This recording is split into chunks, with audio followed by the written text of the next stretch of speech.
let's go ahead and check out some of these tools so that we can start actually making something. We're going to want to start with the line tool. So the line tool, when we select it, you can click and drag and create as many lines as you want. Short lines, long lines. Hold down your shift key.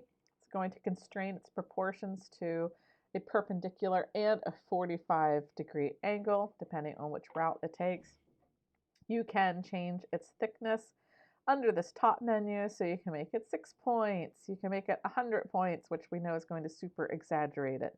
That's going to be totally up to you and preferences. You can change the color under this drop down menu, so you can make it any color that you want.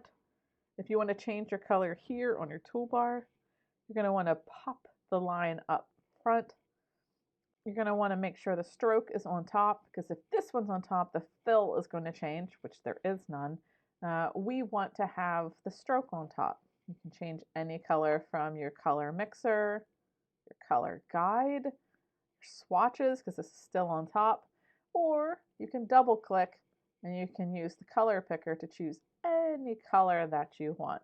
So I'm going to go ahead and click OK on that. So you can choose colors on your tools, top, color guide, the color mixer, swatches. The options are almost endless, which I know it does get a little confusing in the beginning, but as always, play around with each of them. See which one works best for you. Under your line, there's a drop-down menu. You can use the tear off. The tear off I like to work so that I can see what's underneath of it. We have the arc tool, and I'm just going to keep it to how we had it. I'm just going to space bar, slide it over. Shift key to constrain that proportion. Remember, the arc, when it's in the proportion, is 1/4 of a circle. We have our spiral, and the direction you draw, so right to left, left to right, up to down, down to up. It's going to give you a different sort of flow and appearance if you keep it active. And when I say keep it active, I have not let go of the mouse. It's still in a shape building format. On your keyboard, you'll see the up, down, left, right arrow. You're going to want to take your up arrow and you get more rotations inward. Down arrow is going to take them away. So if you wanted something more like the snail shell, you can get it, or if you wanted something more ornate, you can get that too. And remember, it does remember it. We have the grid, so it can make a rectangular grid. Hold down the shift key, you get a square grid. Hold it down and don't let go. Keep it active. Up arrow makes more rows. Down arrows takes those rows away. Right arrow adds columns. Left is going to take away the column. So if I wanted to quarter it, I could. It's going to be up to whatever it is you want. Remember, it will remember it. All right, go ahead to I call it the bullseye, but the actual name is the polar grid tool. Same dealio. If you don't hold that space bar down or shift key down, it's not going to constrain proportions. Shift down, it does. It's going to be more circular. I'm going to keep it active. Down arrow takes away the bullseyes. Up adds. Right adds pie divisions. Left takes them away. So if I was sort of making a Target style rip-off logo, you can get it that way. If you wanted pizza, you can get it that way also. And with these last couple, those are also shapes. So you can fill them in. Unlike the lines, you're not going to see any color. It's just going to need to be told what to do. Reset it to the line so you remember which one it was. Because what ends up happening, let's say you're working on the grid and close it, and you're like, 10 minutes later, and you're like, I need my line, and you're not used to it yet. You're like, oh, where's my line? It's under here. So just make sure that you leave it to where it was. It'll make life a little bit easier. All right, I'm going to slide it over again, and we're going to look under and tear off. Remember, tear off turns dark gray. Our shape tools. And our shape tools are just like if you take a basic drawing class. Everything, if you're drawing it, is constructed from the basic shapes. So circles, cones, cylinders, squares, etc., and rectilinear shapes. So this is that. This is your building tools. Rectangle, rectangle. Shift key, square. If I click once, we can tell it exactly what size. If I want 2 by 2, it'll be perfectly 2 by 2, with the exception of the stroke. We'll talk about that in a second. Same thing, rectilinear or rounded corner rectangle, hold down that shift key, square. Oval or an ellipse, shift key, circle. Polygon. If I hold the shift key down for this, it just straightens the top and bottom to the edge of your paper. So it just depends on what you want with that. So shift, no shift, keep it active, up arrow adds more line segments, and down arrow is going to take them away, and you can get that triangle. So if you're like, how do I get a triangle? That is how. And remember, it remembers it. So if you want it back to the normal polygon, add those extra ones and then move on. Getting more room. Our star, if we hold down the shift, same thing as the polygon, the up and down is parallel with your paper.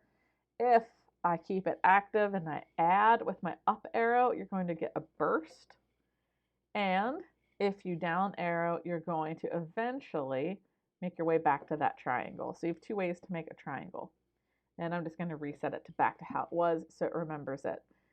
The solar flare was the one that I warned everyone about. A lot of them will blow up your computers and make them stop and freeze, and you have to do forced restarts. It gets ugly. I'd say up to 5 is okay. And that comes with an asterisk. Depends on your system. One click starts it, second click finishes it. So whatever's happening, it's going to interact with the colors that you have underneath of it. So if you're doing a more of a machined illustration, this is a good technique for that. Like if it's a camera and you've just done it with a gradient mesh, perfect. You're going to have that perfect solar flare for your illustration. And go ahead and reset it back to a square or a rectangle, sorry. All right, so let's go ahead and make some rectangles. And let's say, sure, let's go, oops, not 33, 3 by 3, so a little bit different. All right, so I'm going to zoom really far in on this one. Let me get positioned. All right. So when this one's selected, our stroke is actually in the middle of it. So this, even though we put it as a 2 by 2, is technically not a 2 by 2. So let's go into our strokes and check out why. What we have here is the align stroke. And you can see it says align stroke to center. So the center of whatever your exterior line is. If it has to stay a perfect 2 by 2, align the stroke to the inside. If it's irrelevant, you can keep it to the outside or center. It doesn't matter. But if size, it does have to be that 2 by 2 or whatever size, just make sure that stroke's on the middle or on the inside. We have our caps, which caps, it's going to be hard to see with this shape. Caps are easier to see with lines. But if I wanted to have a rounded corner and rounded cap, this is nice so that, let's put it on the outside so we can see it. This is nice so you get a little bit more soft design to it. So you have a little bit of flexibility with that. So just pay attention. If it has to be the right size, just make sure your line is set properly. Here's where you can see the cap matters. So if it's straight, rounded, or projecting, each one's going to feel a little bit different. So this is more for precision. So think of this as like the equivalent to the align stroke to the inside. If it's I'll just make it 2-inch line, then you know that's exactly 2-inch. But these two are going to give a little bit extra, so you're not going to want to do it that way if you want to have a perfectly sized piece. The rounded corners are really nice. I'm going to hit V so I can sort of work with that. This is nice for more contemporary modern designs. This is used a lot with those. Staying on this, but I am going to take the stroke size down just a little bit. We also have arrowheads, so you can have it start and end with arrows or, different shapes. There's all sorts of shapes with these. You can end them differently. And I see in 2020, and I think even in our 2018, we have decorative. So you can get a little bit fancy schmancy with this, or take it back to none if you don't want it. You can also, I'm just going to make this a little bit bigger. Free transform, if you have an issue, is E. It is right here on your menu. You will use free transform a lot, so just get used to knowing you're going to need to know E. So E is our free transform. If you click on the dashed lines, and I'll turn off so you can see it, you're going to be able to dash it. The cap is going to alter these, so just keep that in mind. So if you don't want it to be round, make sure it is not on the rounded corner. You can tell it, you can just guess on these things. Oops, I wanted 12 for that. And then this would give a nice repeating pattern with it. Or you could be like, no, I want that to be 1 point, and I want this to be, I don't know, 6. So you can get a variation within your lines with this. Rounded, I mean, of course, with that, it's going to be a little bit hard to see. Let's try taking it down, see if we can see it then. Just slightly, you can see where the segment is. So this is one of those that you can play around with. Some of the dashed lines you can have a lot of fun with within your design. This also comes in handy if you're doing coupons or jump outs or tear offs that you're going to need someone to have like an actionable item. Let's say it's a coupon ad, and now we have those handy dandy coupon cutters. Life just got so much easier. You no longer have to look for that whenever you're working. All right, the last tool that we're going to deal with is our brush, and then we're going to go on to the next. The brush, if it's just by itself, and I'm just going to change the color so we can see different colors. It works like a paintbrush. If we had a Wacom tablet, you could be just drawing right away.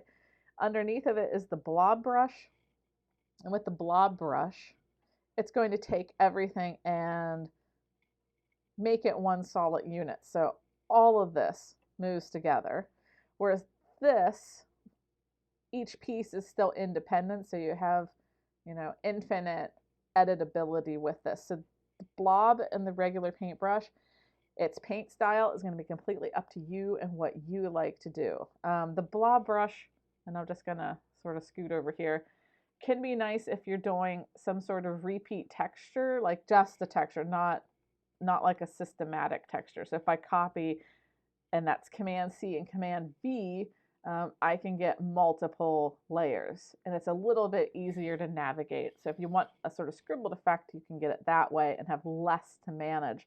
Whereas this, if I copy and paste, the layers and the styling just starts to get a little bit unwieldy with that. So again, it depends on A, your work style, and B, what you're going to be doing with it. One last thing before I set you loose is our copy paste and our duplicate. So I'm just going to grab one of these. Command C, Command V is our shortcuts. Edit, copy, edit, paste. Just get used to that. You might end up doing copy and pasting a lot, so that's why that copy or Command C, Command V is handy. And also we have our duplicate, which if I hover on this, look at the arrow, Option key turns into a double arrow, and this is our duplicate. I can then go to Command D, duplicate, Command D, duplicate. This is nice if you need a quick, fast pattern. If I click, hold, and drag over this, hold down the Option key, you guessed it, D, D, Command D, Command D. And right like that, in a couple strokes, we already have an interesting background that's growing. All right, so for this section, play around with your line, play around with your shapes, play around with your paint brushes just to see what they do. In the next section, we're going to go over the pen tool.